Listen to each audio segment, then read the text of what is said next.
Hagazussa, a haunting German folk horror, by Hal Kitchen. Read by Wade Newhouse. An uneven and not entirely coherent, but undeniably arresting folk horror tale, the atmospheric German-Austrian film Hagazussa, A Heathen's Curse, is perhaps easily seen as a European answer to The Witch. However, there are respects in which the genre's inflections of the film that kicked off our contemporary folk horror resurgence provide a kind of reassurance, while here, the more austere approach gives the material over to a less satisfying and therefore more disconcerting experience. However, there is something reassuring here too, in the less bold and less intimate portrayal of the protagonist.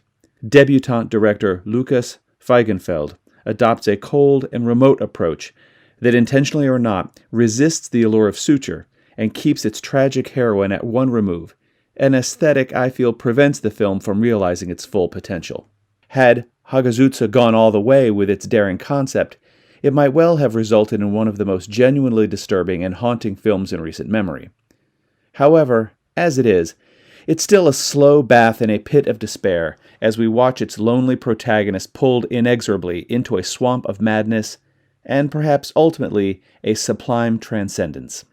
Split into 4 chapters, Shadows, Horn, Blood, and Fire, Hagazussa, an old High German word for witch, follows Albrun, Alexandra Gwen, a young goatherd left emotionally scarred by the long illness of her mother, Claudia Martini, ostracized and tormented by her pious and hypocritical local community, living in isolation in the mountains with her infant daughter. Repeatedly traumatized and gaslighted by the cruel behavior of those around her, her potential for harmful behavior grows out of control. With rage and guilt mixed equally inside her, the film builds to a haunting and deeply distressing conclusion. It's unfortunate that with so many strong ideas in play, the film as a whole feels so loose and disjointed. I've made it sound rather cohesive in my synopsis, but that's sadly not how one really experiences Hagazussa firsthand. There are some fantastic moments, but there are also a lot of scenes that feel unsure of what they are trying to achieve in the greater picture, leaving the film somewhat slow and emotionally confused. I applaud the empathy the film displays for its protagonist, but wish it had gone further with it. Some earlier scenes feel like cheap shocks, and the film doesn't really build her character very well, despite the amount of time we spend with her.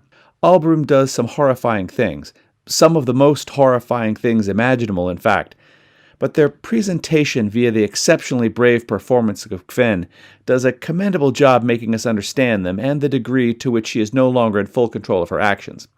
The strongest segment of the film is definitely the third act, parts of which have lingered with me ever since I first watched it, and the film's ambitions are eminently praiseworthy.